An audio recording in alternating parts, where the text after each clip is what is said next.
Namaskar, myself Dr. Kamla R. Nagar, Professor and Head, Department of Agattantra एवं व्यवहार Ayurveda, Faculty of Ayurvedic Science, Jyoti Vidyapeeth, Women's University Jaipur. Today I am going to share my session for BAMS third year अगतंत्र। अगतंत्र जैसा कि आप जानते हैं Ayurvedic toxicology को कहा जाता है।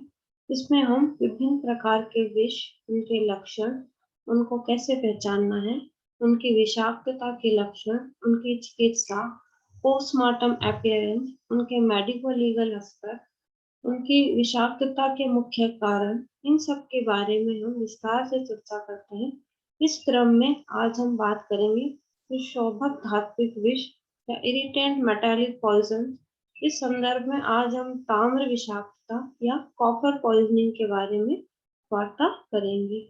संस्कृत नाम जो ताम्र का है वह ताम्र, सूर्य लोह, शुल्भ, रक्तक। English name is copper. Hindi नाम तांबा। आयुर्वेद के अनुसार इसकी गणना स्थावर धात्विक विष में की गई है और मॉडर्न के अनुसार इसे इरिटेंट मेटालिक पॉइजन कहा जाता है। जो इसका टॉक्सिक कंपाउंड है वो है copper sulphate, CuSO4, blue vitriol या नीला थोथा। Second compound is copper acetate. Copper is not poisonous in metallic state, but some of its compounds are poisonous. The two most commonly known salts are which show the poisoning after overdose of these compounds. These are copper sulfate and copper acetate.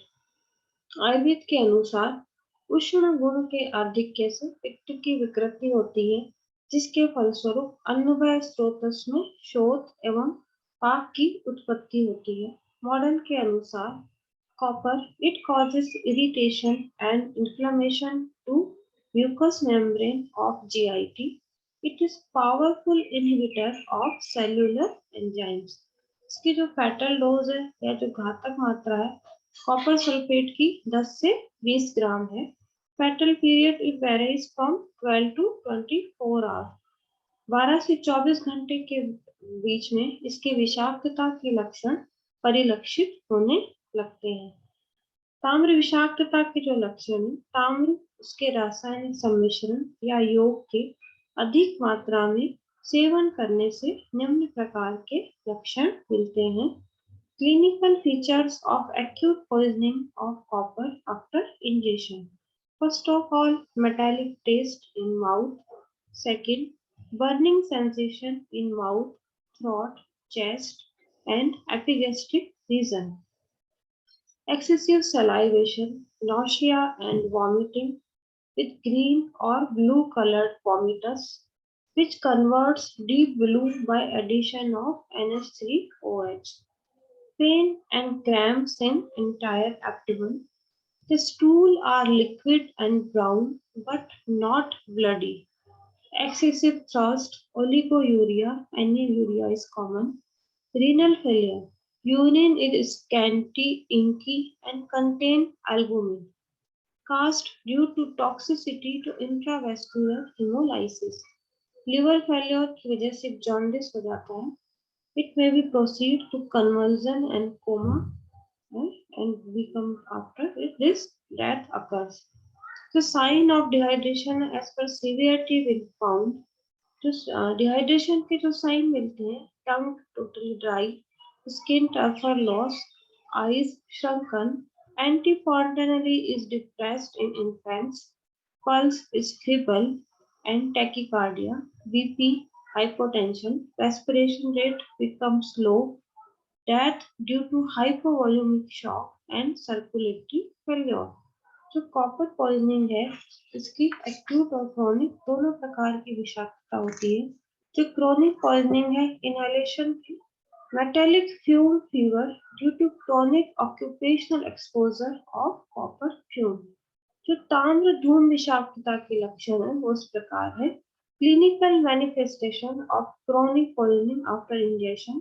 First of all vineyard sprayers lung disease VSLD due to chronic inhalation of copper sulfate spray which are used as insecticide. Second one is green hair discoloration due to chronic contact with swimming pool water containing algacidal copper chemical. Third, Wilson's disease. It is inborn error of metabolism characterized by excessive accumulation of copper in liver, brain, kidney, and corona. Diagnosis of acute copper poisoning. First of all, take history of ingestion of copper sulfate or copper acetate. Second, green or blue colored vomitus, which convert to deep blue by reaction of NaCOH. Urine is scanty, inky, and contain albumin, cast. Stool are liquid and brown, but not with blood stains. Jaundice may be occur. Serum seroplasmin level more than 35 mg. Now, the management of copper poisoning. ताम्र विषाक्तता की चिकित्सा किस प्रकार से करेंगे? First of all रिसुसाइटेशन और संजीवन चिकित्सा. अगर रुग्ण हाइपोवोलेमिक शॉक में है तो इंजेक्शन डोपामिन दिया जाएगा. सेकंड, अनअवशोषित विष का निर्धारण या removal of unabsorbed poison. If patient is conscious, oriented, and vitally stable, then post-emesis is completed by सद्यवमन कराया जाता है.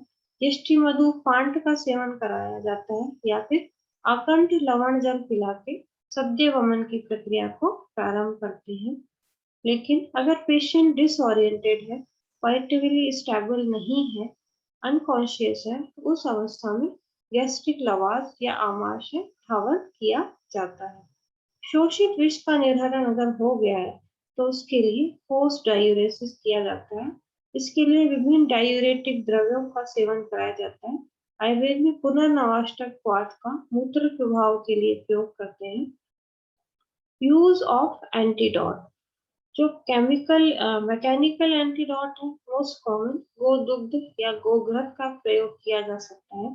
स्पेसिफिकली जो मॉडर्न में कॉपर पॉइजनिंग के लिए जो एंटीडोट प्रयोग किया जाता है वो होता है injection bar BAL 3 to 5 mg deep IM 4 orally for 2 days and 6 orally on 3rd days and 12 orally for 10 days.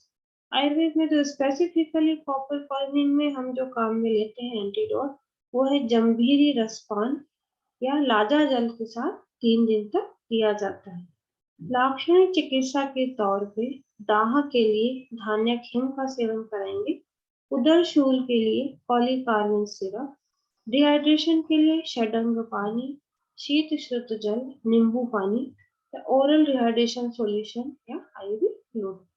Management of chronic copper exposure bye modern medicine.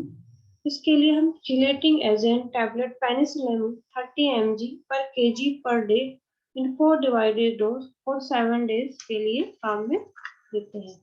अगर कॉपर पॉइजनिंग से विषाक्रांत की मृत्यु हो जाती है तो उसका पोस्टमार्टम अपीयरेंस क्या होगा, मेडिको लीगल एस्पेक्ट क्या होंगे, वो इस प्रकार है. एक्सटर्नली जो पोस्टमार्टम अपीयरेंस मिलती है that is greenish bluish froth may be coming from mouth and nostrils. Internally, stomach is greenish or bluish coloration of gastric mucosa with inflammation and congestion. In intestine, greenish or bluish coloration of gastric mucosa may be found. Chemical analysis या विसरा के लिए जो sampling की जाती है इसमें V1 में stomach whole plus stomach contain 100 ml plus small intestine 30 centimeter. For V2, liver is half kg, spleen half, kidney half of each. Specific विसरा के लिए V3 में shaft of long bone 10 centimeter, plucked scalp hair 5 grams and fingernails लिए जाते हैं. Preservative के तौर पे NaCl water दिया जाता है. मेडिको लीगल केसेस किस प्रकार के मिलते हैं वो इस प्रकार है.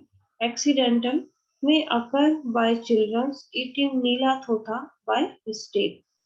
Suicidal, morcud copper sulfate may be used for suicidal purpose.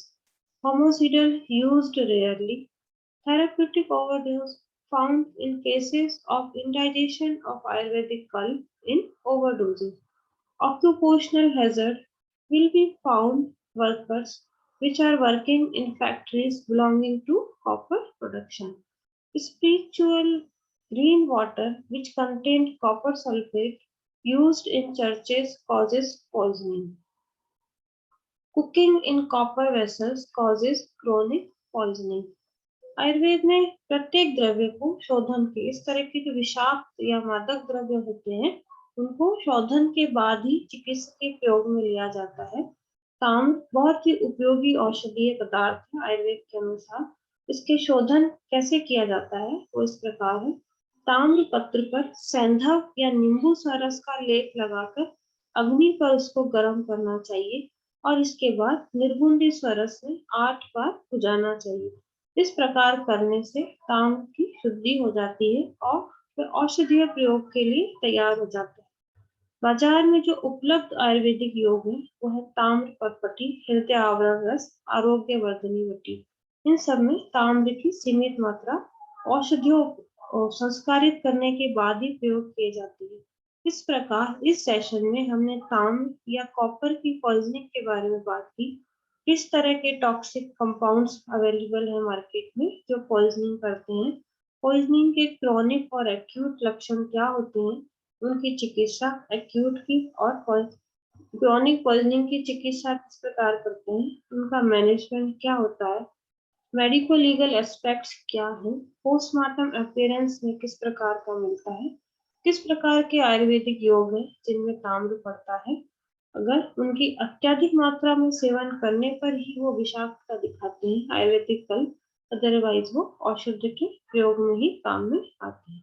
इस प्रकार इस सेशन में हमने ताम्र विषाक्तता के बारे में चर्चा की। आशा है ये सेशन आपके लिए लाभकारी रहा होगा। धन्यवाद।